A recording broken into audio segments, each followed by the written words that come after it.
Welcome back, Nintendo collectors. Alex here with another video. I hope you're well, guys. This is the start of some shorter films I'm going to be doing for my channel, and it's only because really I'm finding it difficult finding the time to do the longer videos. It takes a lot more effort, and I want to keep the channel updated and fresh, so I thought I'd chuck a few of these out. Hope you enjoy them.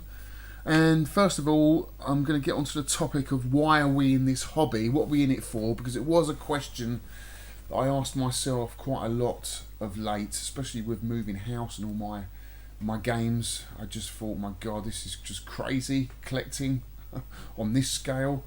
It was a major logistical sort of operation moving all this stuff, and that for me was the first time I'd ever done it, because obviously my collection's grown over the last 10 years. You know, last time I moved I had probably a quarter of what I've got now, so it was a big operation, and it was very stressful, and it did make me think a few times of like, why am I doing this? Because I remember when I was like in my 20s, I was quite happy just having a holdall and my tools and just sort of bumming around, travelling around Europe, and I was quite happy, you know, and I remember those days quite fondly. And I did have my collections, but I was able to sort of store them at my parents' place. Obviously I can't do that now, it's a lot bigger, and I want to take it with me anyway, but with collecting on this kind of scale, it does kind of make you very rooted, and it does dictate on where you're going to live. Well, it did for me anyway, because obviously I've got to house these arcade machines, and there was nowhere within the M25 that I could afford that had the space needed for my collection. So my collection really did dictate where I was going to move to, and it really did affect me for a few weeks. You know, I just thought, what am I doing, you know?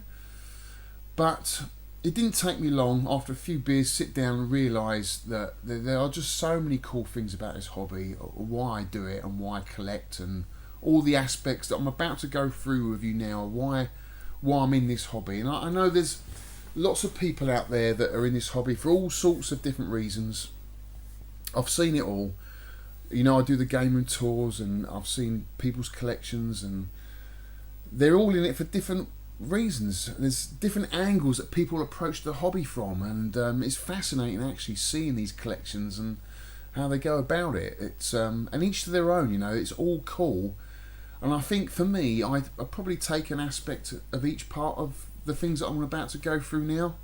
I'm sort of an all-rounder, if you like. I like all aspects of the hobby, but it really has taken over. It really is a lifestyle now and a hobby, whereas before, when I was a kid, it was just something that you did. You know, you went down the shop with your paper round money, you bought the latest game, and you went home, you played it, and you went out and did your thing, you know. Whereas now I'm surrounded by it, and it's everywhere, you know. It's become a kind of way of life, which is cool. I don't mind it. There are aspects of it I don't like, but I'm just going to concentrate on the positives in this video. And I want to know really from you guys what you're in it for. You know, what do you get out of it? So first and foremost is the gaming, of course. I love gaming. I love retro gaming, arcade gaming, because if I haven't got a lot of time, I'll just quickly go in the arcade and fire up one of the old machines and play that for 15 minutes, and I've got my fix for the day, you know. Try and get a high score. If I've got more time, I'm a bit tired, I come in here and I fire up a Switch and quite happily sink 4 or 5 hours into Zelda. So I like retro gaming and I like new gaming, and everything in between. The great thing about being into this hobby now is you've got all aspects of it. You know, growing up as a kid, I'm 47, you had limited resources of where to find the games. For us, it was down the arcade. You know, that was where you got to see the latest games, and then if you were lucky, you could afford a home console like an Atari 2600 or a computer like the Sinclair Spectrum, and you got ports come over onto that, which was cool. And that was a really fun side of the hobby, and that reflects in my collection. I've got console games and I've got arcade games, you know. That's where I'm at. I think you can see that when you come in here. But, you know, there's people out there that just have MAME, you know, and don't have any games at all. They're just gamers, you know, just play on MAME and download all their stuff. Are you that person? Not for me, because I like the collecting side, which I'll get into a bit in a bit. But I guess the other really important part of this hobby as well is the friendships. The friendships that are made in this hobby is incredible. You know, I don't think I've known any other hobby like it. I mean, I've done karate and I've done my motorbiking. You know, you go to sort of outdoor events and tournaments, but never as a hobby like this brought so many people together. I've met so many cool people. It's taken me to America, for God's sakes. You know, I went with Whitney and his lovely family. I met Billy Mitchell, Water Day. He managed to get into NOA, and you know, we did the whole Skyscraper project through this hobby. Met loads of friends for UK VAC and all the Facebook groups. YouTube, another great source of friends on there. I've met so many great friends. And to me, that's really, really important because I'm quite a social person. So it's really good to meet people and just see their collections and what they're into, you know, and get their knowledge of the whole hobby.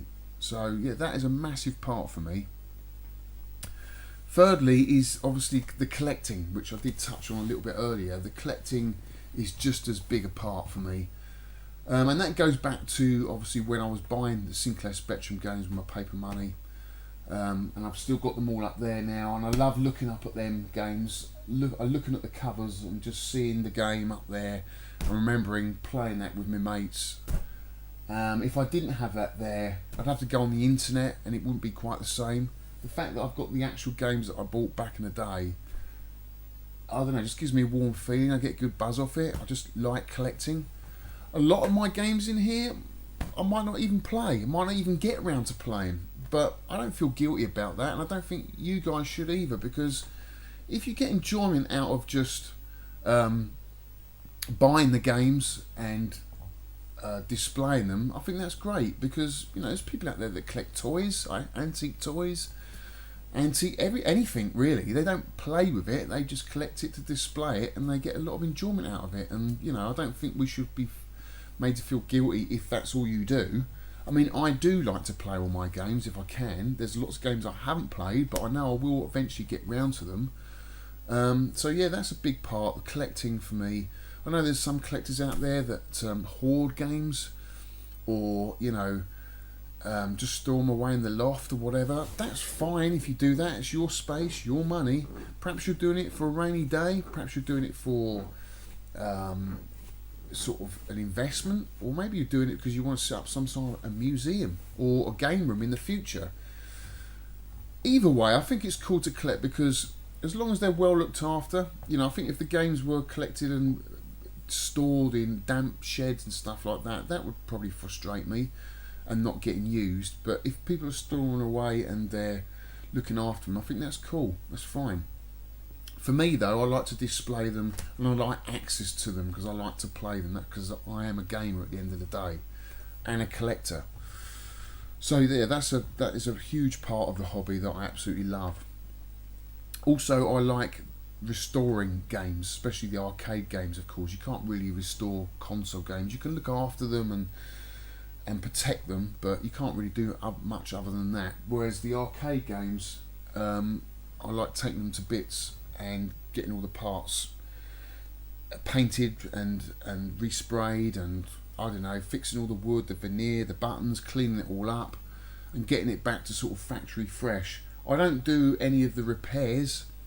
I'm not knowledgeable enough, and I don't feel that I can tackle that, to be honest with you. I don't have the time or the tools or the space to do that, and I find it quite complicated to tackle. I can do simple things like a cap kit, I'll do that, but most of the other stuff I usually give to the experts, the PCBs and the monitors to fix. I just feel happier that way. But I'm quite happy doing all the body work. Being a builder, I'm quite happy doing that.